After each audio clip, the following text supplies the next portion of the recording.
자, 로버트 기요사키의 이 트윗을 보면 앤디 체크먼은 매우 중요한 질문을 합니다. 누가 미국 채권을 살 것인가? 은행들은 미국 부채가 아닌 금을 사고 있습니다. 돈 없이 미국이 어떻게 운영될 것인가? 돈 없이 무엇을 할 것인가? 금은 아마도 1200달러 이하로 추락할 것입니다. 은은 비트코인처럼 상승할 것입니다. 잘 지내세요. 조심하세요. 라고 이제 이야기를 하는데요. 일단 여기서 먼저 제가 밑밥을 하나 깔고 가자면 여기서 잘 지내세요 조심하세요 라고 얘기했던 게 금이 안 좋아질 거다라고 생각을 해서 하는 내용이 아닐 수 있다라고 생각을 해요. 여기가 제 개인적인 진짜 아주 개인적이고 주관적인 이야기가 되거든요. 왜냐, 일단 첫 번째로 이게 만약에 진짜 금이 안 좋을 거다라고 이야기를 한다면 그 이전에 이 사람이 말하는 주장의 근거가 금에 있어서 악영향을 줄 근거들을 말을 해야 되는데, 자, 이 미국 채권을 누가 살 거냐, 이제 미국 채권 아무도 안 사고 있다. 그러면 이제 이렇게 생각을 해봐야죠. 자, 미국이 굴러가는 경제를 아주 단순화시켜보면 미국은 달러를 줘야 돼요, 다른 국가들한테. 근데 그러면 이 달러는 어떻게 나오느냐, 경제를 좀 공부했다는 사람들은 대부분 알고 있는 내용이지만 일반인들은 잘 모르는, 일반인들은 이렇게 생각할 거예요. 그냥 미국이 찍어서 주나 보지. 맞아요, 미국이 찍어서 주는 거지. 근데 그 찍는 방식이 그냥 인쇄기에서 프린팅하는 게 아니다. 얘네들이 찍는 방식은 바로 국채를 판매해서 달러를 만든다라는 거거든요. 국채를 발행하고 그 국채를 팔아서 달러를 만들어요. 그러면 이전에는 이 국채를 다른 국가들이나 기관들이나 투자자들이 사줬어요. 그러면 미국은 달러를 얘네들한테 줬다가 그 달러로 돈을 번 이 국가들이 국채를 사요. 국채를.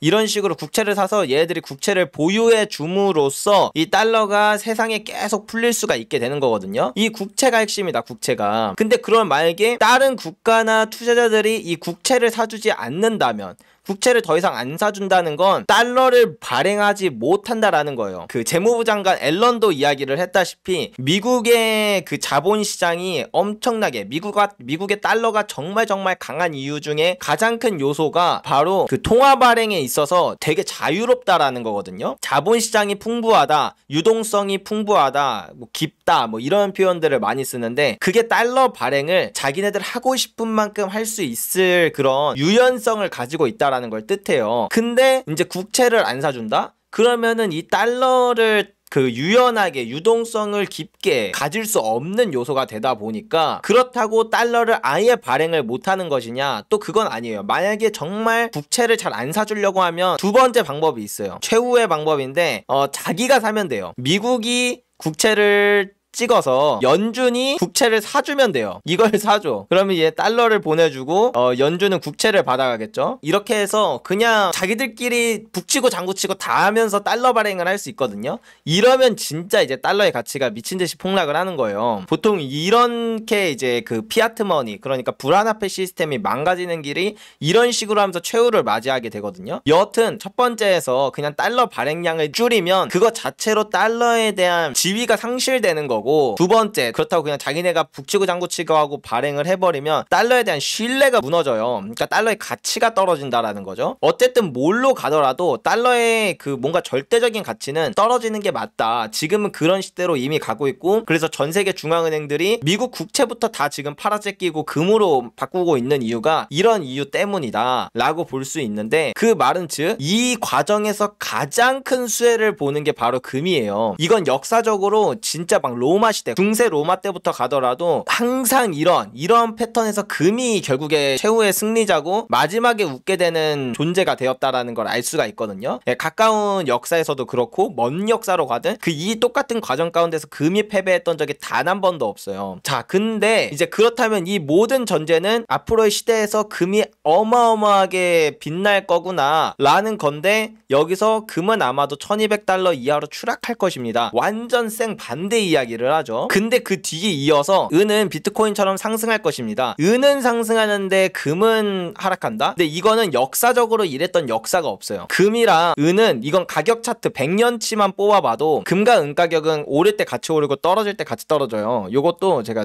그냥 차트를 보여드릴게요. 이런 건 데이터로 검증을 하면서 봐야 되는데, 자, 이거는 이제 1968년부터 현재까지 금과 은 가격을 이제 겹쳐놓은 건데요. 보시면 아시겠지만 오를 때도 또 똑같이 똑같이 올라요. 여기서 파란색이 금이고 이제 주황색이 은이거든요. 오를 때도 똑같이 오르고 떨어질 때도 똑같이 떨어져요. 이건 누가 봐도 그냥 뭐 복사 붙여넣기 한 거 마냥 서로 같이 똑같이 움직인다라는 걸 알 수가 있거든요. 자, 여기서 우리가 확실하게 알 수 있는 거 첫 번째, 금과 은은 같이 움직인다. 두 번째, 기요사키의 논거는 금 가격이 오를 것이라는 논거를 이야기했다. 근데 여기서 세 번째, 그러나 기요사키는 금은 하락할 것이고 은은 크게 상승할 것이라고 이야기를 했다. 이렇게 두 개를 봤을 때 세 번째 말이 이제 앞뒤가 안 맞게 되는 거죠. 자, 이런 일이 일어났다라는 것 자체가, 이런 말을 했다라는 것 자체가, 그러면 로버트 기요사키가 두 가지의 가능성이 있습니다. 로버트 기요사키가 이런 말을 한 것에 대한 두 가지 가능성이 있어요. 저는 후자라고 생각을 할게요. 저는 사실 후자라고 생각을 해요. 첫 번째, 좀 멍청하다. 그러니까 앞에 근거를 다 빼고 뒤에만 보더라도 금이 상승하는데 은이 하락한다. 그것도 뭐 진짜 아주 초단기가 막 하루 이틀 뭐 이렇게 봤을 때는 진짜 그런 일들이 간혹 일어나요. 간혹. 방향성은 같아도 뭐 금이 오를 때 은은 지지부진하다던가 뭐 아니면 진짜 특별한 이유로 막 하루 이틀 정도는 반대로 움직이는 일도 일어나거든요. 근데 지금 금이 1200불 갈 거라며. 지금부터 금 가격이 무려 40%가 내려가야 된다며. 그럴 정도의 하락이 있는데 은이 따라 내려가지 않는다? 금이 40% 내려가면요, 제가 확실하게 말씀드릴게요. 금이 40% 내려가면 은은 90% 내려가요. 근데 금 가격이 40%가 내려갈 수가 없거든요. 물론 진짜 20년을 두고 보면 그 20년이라는 기간 동안 뭐 마이너스 70% 하락하기도 하는데 무슨 1, 2년 만에 40% 내려가는 일은 찾아볼 수도 없고 그랬던 적도 없어요. 역사적으로 진짜 대공황이 와도, 이게 보통 위기가 오면 금 가격이 좀 단기적으로 많이 빠지거든요. 대공황이 와도 한 30% 떨어져요. 그리고 2008년 글로벌 금융위기 때 한 20% 빠졌어요. 금융위기 때. 물론 대공황 때 실제로 명목적인 가격은 안 빠졌어요. 명목 금 가격은 0%였습니다. 네, 근데 제가 계산한 바에 따르면 이제 그때 만약에 금 가격이 고정된 가격이 아니었다면 그러면 30% 정도 하락했을 거라고 저는 예측을 하는 거예요. 근데 그거를 예측할 수 있는 여러 가지 툴이 있는데 저는 거의 이거에 근접하다고 보거든요. 여튼 금융위기 때 20% 하락하고 대공황 때 30% 하락하는데 40%가 하락한다? 이 말 자체가 그냥 멍청하지 않고는 나올 수가 없는 말이에요. 자, 근데 여기에서 하나 더 멍청한 이야기를 하죠. 은은 오를 것이다. 은은 오를 것이다. 은은요, 전체 수요의 절반 이상이 산업재예요. 만약에 정말 만약에 대공황보다 더 심각한 경제위기가 왔다라면, 그러면 그래서 40%가 떨어졌다면 은 가격은 40%가 아니라 80%도 아니고 한 90% 하락을 해야 돼요. 진짜로. 그런데 은은 날아가는데, 이 상황에서 은이 날아가는데 금은 떨어질 수 있을까? 완전히 말이 앞뒤가 안 맞죠. 그러니까 어떤 식으로 생각하더라도 이 40%를 이야기했다는 것도 멍청하고 앞뒤에 논거가 안 맞다는 것도 멍청하고, 그 다음에 그럼에도 불구하고 은은 또 상승할 거라는 이 논리 구조도 다 말이 안 되니까, 그렇다면 그냥 얘는 진짜 멍청한 사람이구나 라고 생각을 해야 된다는 거죠. 첫 번째 가능성은. 근데 이제 두 번째 가능성이 있어요. 저는 로버트 기요사키가 사실 그 정도로 멍청한 사람은 아닐 거라고 생각을 해요. 정말 그 정도로 멍청한 사람이 베스트셀러를 쓸 수 있었는가? 그 정도로 멍청한 사람이 부동산 투자를 지속할 수 있었겠는가? 그렇게 멍청한 사람이 지금까지 사업을 계속 읽어내고 확장시킬 수 있었겠는가? 그 정도로 멍청한 사람일 거라고 생각하지는 않거든요. 그럼 이제 두 번째 가능성은 뭐냐? 이 사람은 근본이자에 대한 얘기를 하는 게 아닐까 싶어요. 왜냐?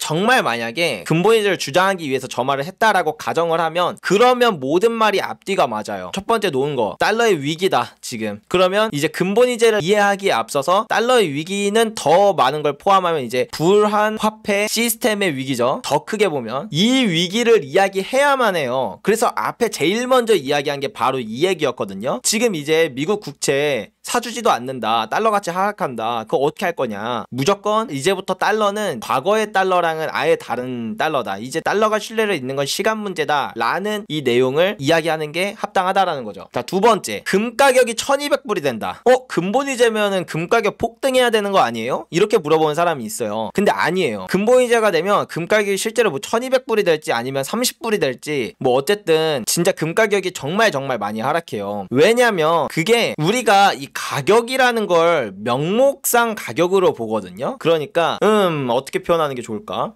이거를 진짜 잘 설명하고 싶은데 그냥 있는 그대로 얘기를 해드릴게요. 지금 우리나라 안에 총 100조의 돈이 있어요. 그리고 금이 5개가 있어요. 그러면 돈을 이 금 하나당으로 나누면 금 하나당 20조 원이 되겠죠. 이게 이제 금이 갖고 있는 이제 본질적인 가치라고 볼 수 있겠죠. 금이 만약에 화폐화 된다면. 근데 그렇기 때문에 이게 너무도 많은 양이에요. 그러니까 이 돈을 원래는 100개였는데 얘를 100조 개까지 늘리면서 그 화폐의 가치가 너무 낮았다 보니까 얘를 100조 원을 다시 100원으로 줄여야 돼요. 그러니까 1조 분의 1만큼 화폐량을 줄여야 되거든요. 실제로 화폐량을 많이 줄이고 아니면 화폐 개혁을 해요. 근데 보통은 화폐 개혁하는 일이 더 많긴 한데 어쨌든 화폐량을 줄이든 화폐 개혁을 하든 결과적으로 화폐의 양이 엄청나게 많이 줄어든다. 그러면 이 100조 원을 이제 100원으로 줄였어요, 다시. 그러니까 1원짜리가 100개 있는 거죠. 그러면 이 금본위제가 되면 이 금 가격은 이제 20원이 되는 거예요. 그러니까 원래 금 가격은 20조 원인데 이때는 모든 사람들이 우리나라의 통화량과 이제 대비해서 가격으로 책정되지 않는 시대라는 걸 모든 사람들이 다 알고 있고 그렇게 평가하는 사람도 없고 다 그런 시대다 보니까 이때 실제로 금 가격은 뭐 이제 5개밖에 없다면 뭐 한 1조 했겠죠. 한 1조 했겠죠. 근데 얘가 금본위제가 되면 사실 20조 원이 돼야 되는데 그러니까 가치가 20배가 뛰어야 돼요. 금본위제가 되면 금의 가치가 20배가 뛰어야 되는데 이 금본위제를 하는 과정 가운데서 화폐의 량 자체를 줄여버려요. 그러니까 보여지는 화폐의 가격은 1조가 20조 원이 되는 게 아니라 1조가 20원이 돼버려요. 그러니까 금 가격이 몇천분의 1 토막이 났다. 이렇게 이제 바라보게 되는 거거든요. 근데 이걸 제가 좀 극단적으로 표현을 한 거예요. 실제로 이 정도로 극단적으로는 안 갑니다. 그래서 화폐량을 적절히 조절하면서 이제 금본위제에 맞게 화폐를 구성을 하거든요. 그래서 아까 전에 금이 1200불 간다 했잖아요. 그러면 얘는 실제로 2000불에서 1200불로 떨어진 게 아니라 사실은 얘가 12000불이 돼야 돼요. 금 가격이 2000불이 아니라 12000불이 돼야 되는데 얘를 이제 화폐 개혁이나 아니면은 화폐 긴축으로 10분의 1 토막을 내요. 그러니까 보통은 화폐 개혁을 많이 하는데 그냥 10대 1로 화폐를 그냥 딱 줄여버려요. 그러면 우리 눈에 보여지는 가격은 1200불이 되거든요. 그래서 이제 금 가격이 그렇게 보여지는 거다. 이제 그러면 이제 이 과정으로 얘기를 했다 하면 아까 전에 다시 돌아가서 이 금본위제를 가정해서 이야기했다 하면 2번도 맞아요. 그런데 3번 이제 이게 문제잖아요. 은값은 또 상승할 거래. 금값은 어쨌든 뭐 화폐를 줄였으니까 이렇게 되는 게 맞는데 어떻게 은값은 상승하지? 은은요 왜 그런지에 대해서 또 이야기를 드리면 이것도 전제가 필요한데 일단 기요사키가 금보다 은을 더 좋아하거든요.